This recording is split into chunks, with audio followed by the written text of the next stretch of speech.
Students, स्वागत है आपका एक और शानदार क्लास में। जैसा आप सबके लिए दोस्तों पता है, स्पेशल यूपीसीएचओ के लिए 5505 वैकेंसियों के लिए शानदार क्लास स्टार्ट कर दी गई हैं। और आज की जो शुरुआत करेंगे दोस्तों, हम उम्मीद को कभी मत छोड़िए, क्योंकि कोई नहीं जानता आने वाला कल हमारे लिए क्या लेकर आएगा। तो दोस्तों, मैं आपसे बस यही कहता हूँ कि आप उम्मीद लगाए रखें, उम्मीद को कभी ना छोड़ें। बस अपने अंदर कॉन्फिडेंस बनाए रखें, क्योंकि आप वो कुछ कर सकते हैं जो आपने कभी सोचा भी नहीं था। ठीक है, तो दोस्तों उम्मीद कभी नहीं छोड़नी चाहिए। जो भी काम करना है वो अच्छे तरीके से बस लगन के साथ आप करते रहिए, आगे बढ़ते रहिए। जो आपका टारगेट है वो आपको अवश्य मिलेगा। तो चलिए आज के बेहतरीन सेशन की शानदार क्वेश्चन के साथ में स्टार्टिंग करते हैं दोस्तों। जिस तरीके से मैंने आपको बता रखा है, पहले आपको जो है जवाब देने, अगर उसका जवाब नहीं आता है तभी आपको क्वेश्चन देखना है। ठीक है, तो चलिए दोस्तों पहले क्वेश्चन की शुरुआत करते हैं। डियर स्टूडेंट्स, आज आपका पहला क्वेश्चन है। जिस तरीके से आप देख पा रहे होंगे, यहाँ पे क्वेश्चन में पूछा गया है, बहुत ही शानदार क्वेश्चन है। और ऐसा क्वेश्चन दोस्तों हर बार किसी न किसी एग्जाम में आ जाता है। और ये जो क्वेश्चन आया हुआ है दोस्तों, प्रीवियस सीएचओ के पेपर में आया हुआ है। क्वेश्चन क्या पूछ रहा है? A full term newborn did not pass meconium. कोई टर्म बेबी ने जन्म लिया है, ठीक है, वो मेक्योनियम पास नहीं कर रहा है। मेक्योनियम मतलब बेबी की first stool, baby first stool. ठीक है, याद रखिएगा, बहुत ज़्यादा इंपॉर्टेंट है। बेबी के फर्स्ट स्टूल को क्या बोलते हैं? मेक्योनियम। तो इन द फर्स्ट 24 आवर, कब तक? 24 आवर तक जो है मेक्योनियम पास नहीं कर रहा है। In which disease condition will this occur. निम्न में से कौन सी कंडीशन ऐसी हो सकती है जिसकी वजह से ये कारण हो सकता है? तो आपको क्या करना है, देखिए, सबसे पहले इंटरसेप्शन, उसके बाद में जो है सीलिक डिजीज, आस्पिन डिजीज और एब्डोमिनल बाल डिफेक्ट। सबसे पहले मैं आपको बताऊंगा ये चीज़ें क्या क्या होती हैं और इसका जो कारण क्या क्या होता है। सबसे पहले बात कर लेते हैं एब्डोमिनल बाल डिफेक्ट की। देखिए, एब्डोमिनल बाल डिफेक्ट क्या होते हैं? एब्डोमिनल बाल डिफेक्ट से आप जैसा आप मतलब समझ रहे हैं, एब्डोमिनल बाल डिफेक्ट यानी कि एब्डोमिनल की कोई बाल होती है उसका डिफेक्ट हो जाना। इसके अंदर आपको दो चीज़ें देखने को मिलेंगी। कौन कौन सी चीज़ें हैं वो दोस्तों? एक चीज़ है ओमफेलोसील। क्या है? ओमफेलोसील। ठीक है। दूसरी क्या है? दूसरी है दूसरी क्या है दोस्तों आपके लिए? गैस्ट्रोचियसिस। क्या है? गैस्ट्रोचियसिस। ठीक है, तो ये दो चीज़ें हैं, ओमफेलोसील, गैस्ट्रोचियसिस। ओमफेलोसील के बारे में अगर बात करें तो ओमफेलोसील क्या होती है? यहाँ पे देखिए आप, ओमफेलोसील होती है दोस्तों अम्बिलिकल से किसी भी ऑर्गन का बाहर की ओर प्रोट्रूजन होना। अम्बिलिकल से किसी भी ऑर्गन का बाहर की ओर आना, उसको क्या बोलते हैं? ओमफेलोसील। ठीक है, याद रखना, पूछ लिया जाता है टर्म कि ओमफेलोसील क्या होता है। आपके जो है ऑप्शंस में देखने को मिल जाएगा, ऑर्गन्स आउट फ्रॉम द अम्बिलिकल्स, इस तरीके से। और गैस्ट्रोचियसिस क्या होती है? ये दोस्तों अम्बिलिकल की साइड से, ठीक है, अम्बिलिकल की साइड में जो साइड से जो ऑर्गन बाहर निकलते हैं, अम्बिलिकल की साइड से फ्लैंक एरिया से जो ऑर्गन बाहर निकलते हैं उसको क्या बोलते हैं? गैस्ट्रोचियसिस। ठीक है, अब बात कर लेते हैं, ये तो हो गया एब्डोमिनल बाल डिफेक्ट। अब बात करते हैं दोस्तों हर्शबर्ग डिजीज़ की। ठीक है, इसके बारे में आपको बताऊंगा। इसका जो करेक्ट आंसर होगा वो दोस्तों हर्शबर्ग डिजीज़ ही होगा। ठीक है, आपने आंसर दिया होगा इसका। इसका जो करेक्ट आंसर है वो हर्शबर्ग डिजीज़ है। ठीक है, ये क्या होता है मैं आपको बताऊंगा। और सीलिक डिजीज़ क्या होता है? देखिए, सीलिक डिजीज़ के बारे में अगर बात करें यहाँ पे, सीलिक डिजीज़ भी बहुत ज़्यादा इंपॉर्टेंट है। सीलिक डिजीज़ में क्या क्या देखने को मिलेगा वो मैं सारी जानकारी आपको दूंगा इसमें। ठीक है, क्योंकि सीलिक डिजीज़ बहुत ज़्यादा इंपॉर्टेंट है, इससे क्वेश्चन पूछ लिया जाता है। और आपका जो है इंटरसेप्शन क्या होता है इसके बारे में भी सब कुछ बताऊंगा। पहले इंटरसेप्शन के बारे में बता देता हूँ आपको। ठीक है, सारी जो है जो भी टर्म आएंगे उनको मैं आपको अच्छे से एक्सप्लेन करूँगा। इंटरसेप्शन के बारे में अगर मैं आपको बताऊँ, देखिए, इंटरसेप्शन क्या होता है? Telescoping of intestining. क्या होता है? टेलीस्कोपिंग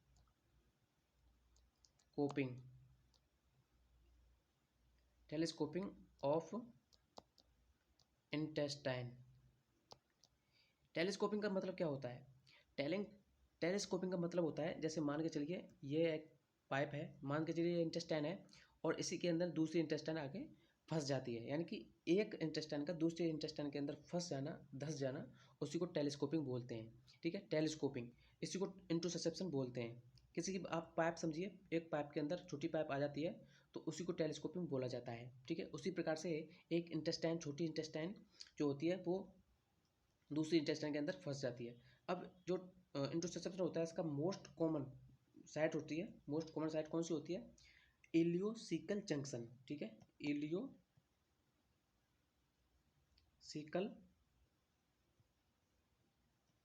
जंक्शन, ठीक है।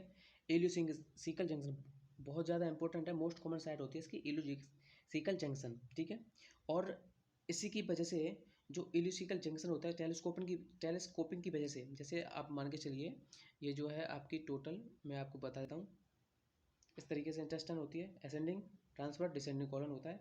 तो इस इंटेस्टाइन में दूसरी इंटेस्टाइन जो है स्मॉल इंटेस्टाइन फंस जाती है, तो यहाँ पे आपके लिए स्वेलिंग देखने को मिलती है, राइट साइड में स्वेलिंग देखने को मिलती है। इसको क्या बोलते हैं? इसको बोलते हैं सॉसेज शेप मास। इसमें एक साइन देखने को मिलता है, सॉसेज शेप मास, सॉसेज शेप, ठीक है। एक मास देखने को मिलता है कौन सी साइड में? राइट साइड में, राइट साइड में देखने को मिलता है। और ये स्पेशल क्वेश्चन इससे रिगार्डिंग पूछा जाता है कि सॉसेज शेप मास किस में देखा जाता है? तो इंटरसेप्शन में देखा जाता है। और एक साइन पूछा जाता है, उसको अलग से आप लिख लीजिए, ओलाइव मास। ओलाइव मास किस में देखने को मिलता है? ओलाइव मास देखने को मिलता है हाइपरट्रॉपिक पाइलोरिक स्टेनोसिस में, हाइपरट्रॉपिक पाइलोरिक स्टेनोसिस। ये भी बहुत इंपॉर्टेंट है, इसके बारे में जो क्वेश्चन आएगा उसके बारे में बता देंगे, ये अलग है, ये मैंने आपको याद करने के लिए बता दिया है। लेकिन सॉसेज शेप मास जो देखने को मिलता है वो इंटरसेप्शन में देखने को मिलता है, ठीक है। अब आगे बात करें, ओलाइव मास के बारे में मैंने आपको बता दिया। अब अगर बात करें इंटरसेप्शन की क्लिनिकल फीचर्स की, तो उसमें क्लिनिकल फीचर्स क्या होंगे इंटरसेप्शन के, ठीक है। क्लिनिकल फीचर्स मैनिफेस्टेशन किस में? इंटरसेप्शन में। देखिए सबसे पहले मोस्ट जो है क्लिनिकल फीचर्स होगा red currant jelly like, red currant jelly like stool. लिख लीजिए दोस्तों, बड़े बड़े अक्षरों में मैं आपके लिए लिख रहा हूँ क्योंकि बहुत ज़्यादा इंपॉर्टेंट है ये चीज़ें। Red currant jelly like stool किस में देखने को मिलता है? इंटरसेप्शन में देखने को मिलता है। और इसका दूसरा नाम क्या है? इसको दूसरे नाम से भी जानते हैं, cherry colour stool, cherry colour stool, ठीक है। तो red currant jelly like stool किस में देखने को मिलता है, या फिर चेरी कलर स्टूल किस में देखने को मिलता है? ये इंटरसेप्शन में देखने को मिलता है। अगर बात करें इसके मोस्ट कॉमन कॉम्प्लिकेशन की, मोस्ट कॉमन कॉम्प्लिकेशन किसका? इंटरसेप्शन का, तो इंटेस्टाइन रप्चर होना, इंटेस्टाइन रप्चर होना, ठीक है। इंटेस्टाइन का रप्चर ही होना जो है इंटरसेप्शन का मोस्ट कॉमन कॉम्प्लिकेशन होता है। इंटेस्टाइन रप्चर की वजह से क्या देखने को मिलेगा, क्या देखने को मिलेगा आपको? Peritonitis. Peritonitis most dangerous condition होती है जिसकी वजह से बहुत बड़ी प्रॉब्लम्स हो सकती है। इसका जो मोस्ट कॉम्प्लिकेशन होता है इंटेस्टाइन रप्चर होता है, जिसकी वजह से पेरिटोनाइटिस भी हो सकता है, ठीक है। हालांकि पेरिटोनाइटिस नहीं बोलेंगे डायरेक्ट, इंटेस्टाइन रप्चर बोलेंगे। इंटेस्टाइन रप्चर की वजह से जो है पेरिटोनाइटिस हो सकता है। ट्रीटमेंट क्या करेंगे दोस्तों? ट्रीटमेंट हाइड्रोथेरेपी जो है प्रोवाइड करेंगे। हाइड्रोथेरेपी का मतलब होता है एकदम झटके से पानी देंगे तेज़ी के साथ, बहाव के साथ में, जिससे वो है सही होने के चांस होते हैं। अगर उससे भी सही नहीं होती तो उसके बाद में जो है सर्जरी आपको करनी होती है, सर्जरी के बाद में जो है ये ठीक होगा, ठीक है। चलिए नेक्स्ट, दूसरा टर्म क्या है आपका? इंटरसेप्शन के बारे में मैंने आपको सारी जानकारी दे दी है जो क्वेश्चन आते हैं इंटरसेप्शन से रिगार्डिंग, ठीक है। जो स्टूडेंट्स अच्छे से किताब कॉपी लेके, सॉरी कॉपी और पेन लेके बैठे हैं उनको अच्छे समझ आ रहा होगा। जो देख रहे हैं उनको थोड़ा सा समझ में नहीं आएगा, क्योंकि वो लिखेंगे तभी समझ में आएगा, क्योंकि मैं बहुत सारी चीज़ें बोल रहा हूँ और बहुत सारी चीज़ें लिख भी रहा हूँ, लेकिन लिखने के साथ साथ बहुत सारी चीज़ें मैं आपके लिए बोल भी रहा हूँ, तो उनको आप ध्यान दीजिएगा। सीलिक डिजीज़ के बारे में बताता हूँ। सीलिक डिजीज़ क्या होता है? सीलिक डिजीज़ भी बहुत ज़्यादा इंपॉर्टेंट है। सीलिक डिजीज़ मतलब होता है ग्लूटेन, एक प्रोटीन होती है ग्लूटेन, ग्लूटेन प्रोटीन होती है, उसकी एलर्जी होती है, ग्लूटेन प्रोटीन की एलर्जी होती है, ठीक है। ग्लूटेन प्रोटीन की एलर्जी होती है तो इसमें इसी को सीलियक डिजीज़ बोलते हैं। इसका दूसरा नाम क्या है? ये जानी जाती है coeliac disease also gluten enteropathy, gluten enteropathy, ठीक है। तो बहुत इंपॉर्टेंट है, ग्लूटेन एंटेरोपैथी भी इसको बोला जाता है। एलर्जी स्पेशल किस किस चीज़ से होती है? ये एलर्जी लोकलाइज एलर्जी होती है। ये दोस्तों इस डिजीज़ में हमको क्या चीज़ें नहीं देनी चाहिए? सीलिएक डिजीज़ में कौन कौन चीज़ें नहीं देनी चाहिए? ब्रो, शॉर्ट में BROW। ब्रो का मतलब क्या होता है? बी से बार्ले, बार्ले, आर से राई, ओ से ओट माने जई होती है, और डब्ल्यू से बार्ले। ठीक है, तो ये चार चीज़ें हैं जो ग्लूटेन एंट्रोपैथी या फिर सीलिएक डिजीज़ में बिल्कुल भी नहीं देते हैं, यानी कि अवॉइड रखते हैं। क्या क्या चीज़ दे सकते हैं दोस्तों? चावल दे सकते हैं, राइस, राइस दे सकते हो। उसके साथ में राइस के साथ में क्या है? मेज़, उसको दे सकते हैं। राइस और मेज़ दे सकते हैं, लेकिन ये चार चीज़ें नहीं देंगे क्योंकि इनसे ही एलर्जी होती है, इनकी वजह से ही प्रॉब्लम्स होती है। ठीक है, तो उसको किन किन चीज़ों से दूर रखेंगे सीलिएक डिजीज़ को? बहुत ज़्यादा इंपॉर्टेंट है दोस्तों, ये क्वेश्चन पूछा जाता है। इसी के रिगार्डिंग क्वेश्चन पूछा जाता है सीलिएक डिजीज़ के रिगार्डिंग कि ब्रो क्या होता है और ब्रो में कौन सा शामिल होता है, कौन सा शामिल नहीं होता। तो ये चीज़ें आप ध्यान रखिएगा। बी से बार्ली, रो, ओट, बार्ले। ठीक है, अब आपका जो करेक्ट आंसर है इसका क्या है? हार्टस्पून डिजीज़। क्या है? हार्टस्पून डिजीज़। ये क्या होता है? ये मेगा कॉलन भी इसको बोला जाता है। क्या? मेगा कॉलन, मेगा कॉलन नाम से भी इसको बोला जाता है। किसको? हार्टस्पून डिजीज़ को। दूसरी बात, ये कहाँ देखने को मिलता है? ये स्पेशल जो देखने को मिलता है आपके, जैसे ये असेंडिंग कॉलम हो गया, ट्रांसवर्स कॉलम हो गया, ये डिसेंडिंग कॉलम हो गया, यहाँ पे जो है सिग्मोइड कॉलम देखने को मिलता है। ठीक है, तो यहाँ पे कुछ ऐसी स्पेसिफिक जगह होती है जिसकी वजह से जो है यहाँ पे एगैंग्लियोनिक न्यूरॉन प्रेजेंट नहीं होते हैं। ठीक है, यहाँ पे जो न्यूरॉन्स होते हैं वो प्रेजेंट नहीं होते हैं, वो मैं आपको बताऊंगा, एक सिंपल भाषा में बताऊंगा मैं आपको। इसका जो साइन होता है recto sigmoid colon.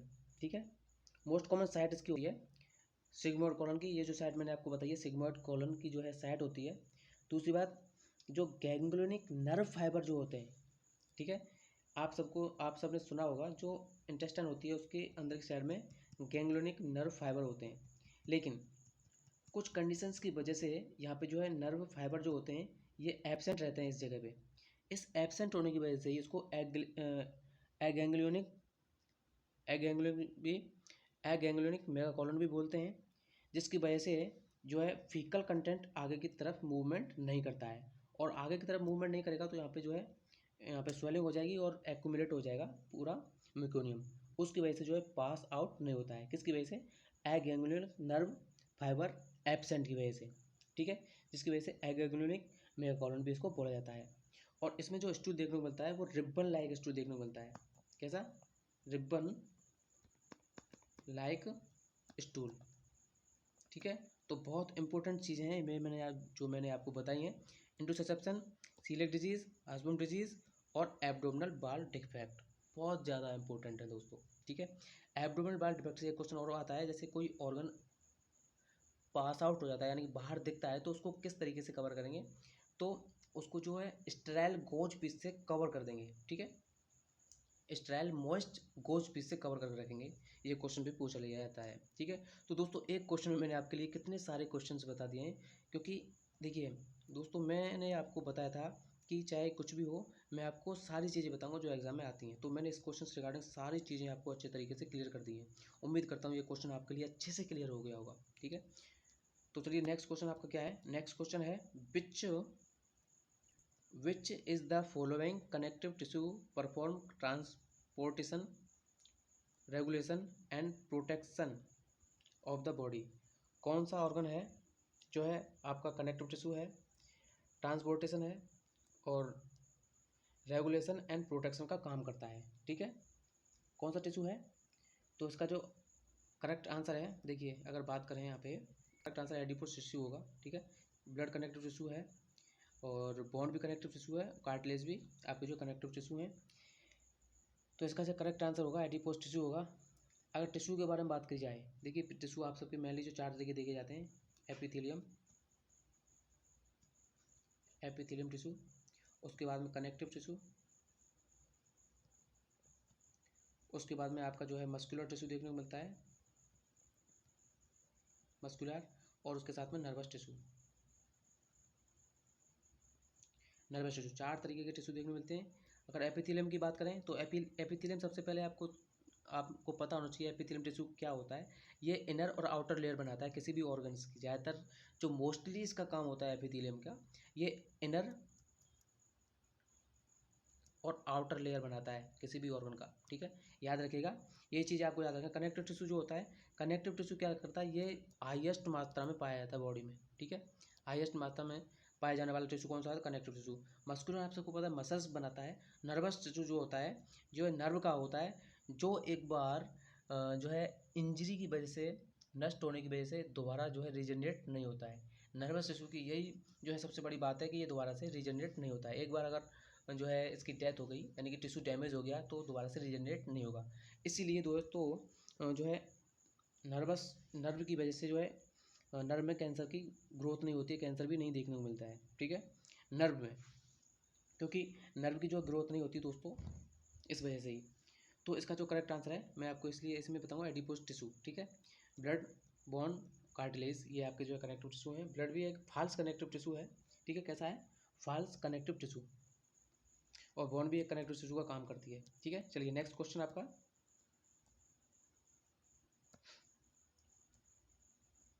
Next question क्या है, a eating disorder in adolescents that is character by refuse to maintain a minimal normal body weight or expect.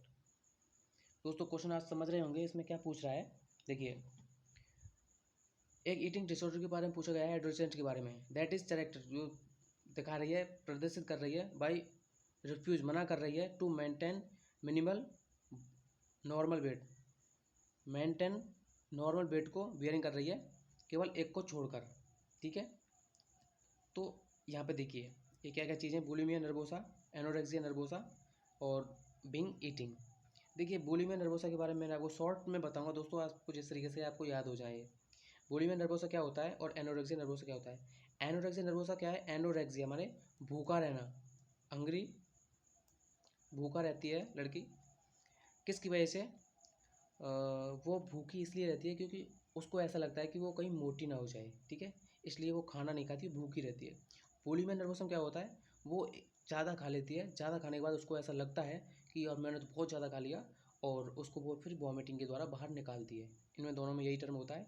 और विंग ईटिंग का मतलब भी यही होता है, एनोरेक्सिया नर्वोसा का मतलब रिगार्डिंग इससे यही होता है। पिका का मतलब होता है दोस्तों, पिका क्या होता है, ये जो है पिका जो होते हैं दोस्तों, ये ऐसी चीज़ें होती हैं जिनको महिलाएं, दो, एक तो बेबी और एक प्रेग्नेंट लेडी जो है खाती हैं, ठीक है। पिका मान के चलिए आप, जो है नॉन न्यूट्रिएंट प्रोडक्ट होते हैं। कैसे प्रोडक्ट होते हैं, नॉन न्यूट्रिएंट्स, इनसे कोई भी मतलब होता है नुकसान करती है।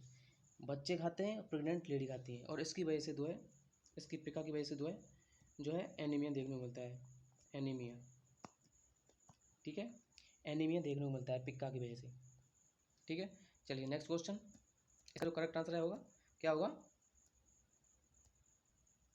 Which of the type of cancer affect bone, ligament and muscles. कौन सा एक ऐसा कैंसर है जो बोन और लिगामेंट्स और मसल्स को अफेक्ट करता है। चलिए नेक्स्ट, सॉरी इसका जो करेक्ट आंसर है क्या होगा, बोन और लिगामेंट्स और मसल्स को जो अफेक्ट करता है वो ऐसा कौन सा कैंसर है। तो चलिए बताइए दोस्तों, इसका आंसर दीजिए आप। इसका जो करेक्ट आंसर होगा सार्कोमा, ठीक है। दो कैंसर होते हैं, सार्कोमा और एक होता है कार्सिनोमा। कार्सिनोमा देखिए आप याद रखिएगा, सार्कोमा, सार ये नाम से डेंजर लग रहा है, तो इसलिए ये जो डेंजर होता है, कार्सिनोमा कम डेंजर होता है किसकी तुलना में, सार्कोमा की तुलना में। सार्कोमा जो होता है दोस्तों, सार्कोमा जो होता है ये ब्लड के द्वारा जो है मेटास्टेसिस होता है, ब्लड के द्वारा ट्रांसफ़र होता है, मेटास्टेसिस ब्लड के द्वारा। और ये जो कार्सिनोमा होता है, कार याद रखिए अच्छी होती है, तो ज़्यादा अच्छे तो नहीं, दोनों ही अच्छे नहीं है, लेकिन इसकी तुलना में ये थोड़ा ठीक है, ये ज़्यादा घातक होता है, ये कम घातक होता है। तो कार्सिनोमा जो है ये लिम्फ के द्वारा फैलता है, किसके, याद रखिए दोस्तों ये बहुत इंपॉर्टेंट है, जो है नॉर्मल क्वेश्चन है यहाँ से पूछ लिए जाते हैं। सार्कोमा ब्लड की वजह से मेटास्टेसिस होता है, और कार्सिनोमा जो है लिम्फ की वजह से होता है, ठीक है। दूसरी बात, सार्कोमा जो होता है वो कैंसर ऑफ कनेक्टिव टिश्यू का होता है, किसका, कनेक्टिव टिश्यू का। और सार्कोमा कनेक्टिव टिश्यू का होता है, और कार्सिनोमा किसका होता है, ये आपका एपिथेलियल टिश्यू का होता है, ठीक है। तो यहाँ से आपके इस तरीके से क्वेश्चन पूछे जाएंगे, ठीक है। तो उम्मीद करता हूँ दोस्तों आज का सेशन भी आपको बहुत ही शानदार लगा होगा और एक एक क्वेश्चन को अच्छे तरीके से समझा होगा। उम्मीद करता हूँ वीडियो को आप लाइक करेंगे, शेयर करेंगे अपने सभी दोस्तों के साथ में। दोस्तों आवाज़ की थोड़ी सी प्रॉब्लम रहती है, लेकिन आवाज़ आप ईयरफोन लगा के अगर देखेंगे तो बहुत अच्छे से समझ में आएगा आपको, ठीक है। तो आज के सेशन में इतनी क्वेश्चन रखेंगे और नेक्स्ट सेशन में जो है आपके लिए और बेहतरीन क्वेश्चन लेके आएंगे जो क्वेश्चन आए हुए हैं, ठीक है। और ये जो मैंने आपको बताया क्वेश्चन, ये आए हुए क्वेश्चन हैं, इसी तरीके से मैंने आपके लिए क्वेश्चन अच्छे से बनाए हुए हैं। दोस्तों बहुत मेहनत करने के बाद में जो क्वेश्चन आप सबके लिए सामने लेके आता हूँ, आगे भी इस तरीके से लेके आऊँगा, ठीक है। तो आज की क्लास में इतने ही, नेक्स्ट क्लास में और अधिक क्वेश्चन लेके आएंगे। धन्यवाद फ्रेंड्स, जय हिंद, जय भारत।